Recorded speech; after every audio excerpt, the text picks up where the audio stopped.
Political positions వస్తాయి పోతాయి. ఇవి ఇవి వేస్ట్. ఇవి అమ్మలేని లోటు ఎవరు కూడా తీర్చలేరు. ఆ ఒక్క బాధ తప్ప ఇంకేం లేదు. ఇది మాత్రం నా ఇంటిగ్రిటీ నిరూపించుకోవడం కోసం నేను రాజీనామాలు చేస్తున్నా. నాకు పార్టీ వల్లనే ఎమ్మెల్సీ వచ్చింది, దానికి రాజీనామా చేస్తున్నా.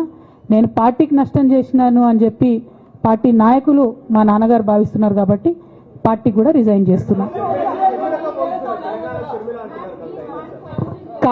కాలం నిర్ణయిస్తుందండి. షర్మిలతో పోలుస్తున్నారా, కేసీఆర్తో పోలుస్తున్నారా, కాలం నిర్ణయిస్తుంది. తొందర ఏం లేదు. నన్నేదో అవమానం చేయాలి, నన్నేదో అనాలి అని ఎవరు పడితే వాళ్ళు మాట్లాడే అడ్డమైన మాటలకు సమాధానం చెప్పాల్సిన అవసరం కూడా లేదు.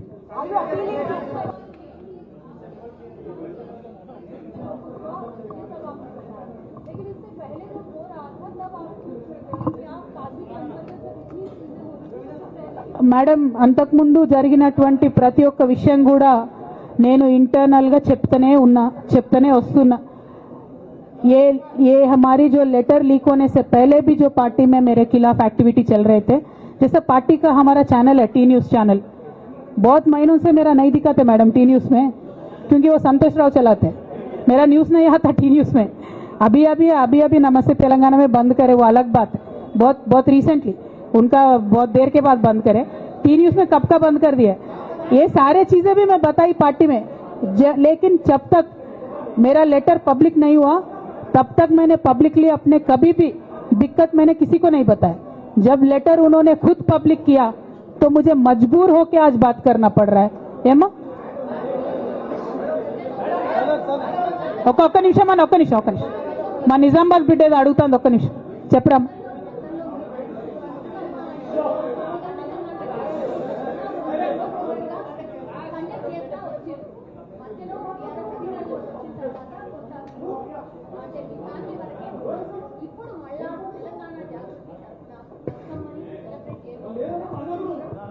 ఏ మనోడా భయ్ ఆగు మెల్లగా వాళ్ళని ప్రెస్ వాళ్ళని ఇబ్బంది పెట్టకండి, జాగృతి కరకం. నువ్వు భలే జ్యోతిషం చెప్తావు బ్రదర్. 1 2 బతుకమ్మ ఖచ్చితంగా సెలబ్రేట్ చేయాలనుకున్నా. యాజ్ ఆన్ టుడే మాత్రం విపరీతమైన బాధ అవుతుంది. ఏం చేయబుద్ధి అయితే లేదు. 2 రోజులు అయితే బ్రేక్ తీసుకుంటా. ఆ తర్వాత ఆలోచించుకొని నా కార్యాచరణ practice.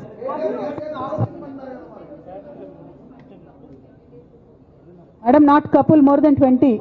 I have all the names. I don't want to name.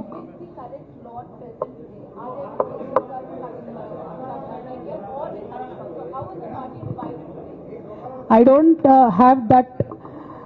Madam, I have a lot of information, but I don't believe it is the right time to expose all that. There is a lot many more interactions that we will have in future. If necessary, I'll certainly let that information out. Today, my simple appeal to Honorable President of our party is, as you have taken action on me without even asking me for an explanation, kindly take action on the rest of the people as well. That is my simple allegation.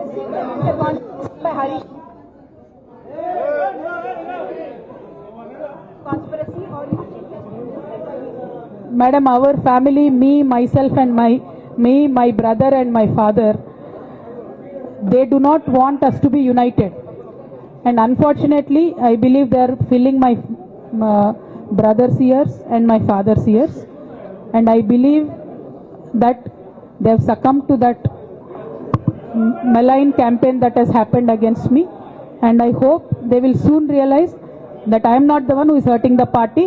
Jai Telangana, Jai KCR. Thank you.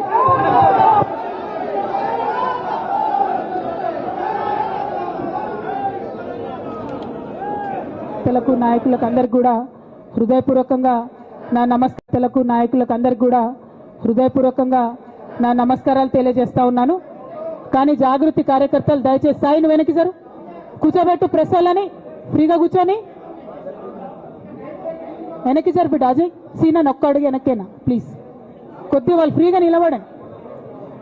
Press మిత్రులందరికీ కూడా ధన్యవాదాలు తెలియజేస్తా ఉన్నాను. సమయం తీసుకొని ఈ పత్రికా సమావేశానికి వచ్చినందుకు. నిన్న మధ్యాహ్నం తర్వాత భారత రాష్ట్ర సమితి నుంచి ఒక ప్రకటన మీ అందరి ద్వారా నేను మీడియాలో చూడడం జరిగింది.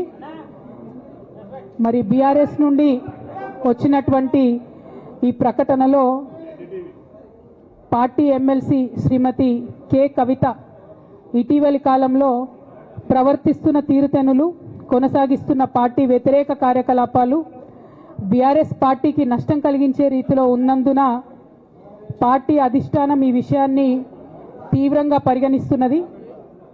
పార్టీ అధ్యక్షులు శ్రీ కె చంద్రశేఖరరావు గారు శ్రీమతి కె కవితను తక్షణం పార్టీ నుండి సస్పెండ్ చేస్తూ నిర్ణయం తీసుకున్నారని చెప్పి మరి నాకు ఒక ప్రకటన నిన్న టీవీల ద్వారా అందుకోవడం జరిగింది. మరి నేను పార్టీ నుండి వచ్చినటువంటి ఈ లేఖలో ప్రత్యేకంగా 2 అంశాల మీద మాట్లాడదలుచుకున్నాను.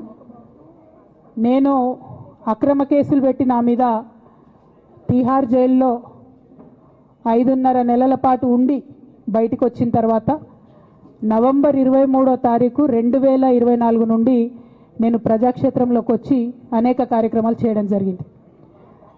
మరి నేను చేసినటువంటి పనులలో మొట్టమొదటిది ఒక బిడ్డ హాస్టల్లో చనిపోతే ఆమెను విజిట్ చేసి, అట్లానే గురుకులాల్లో జరుగుతున్నటువంటి అన్యాయాల మీద మొట్టమొదటి కార్యక్రమం తీసుకొని నేను మాట్లాడినా.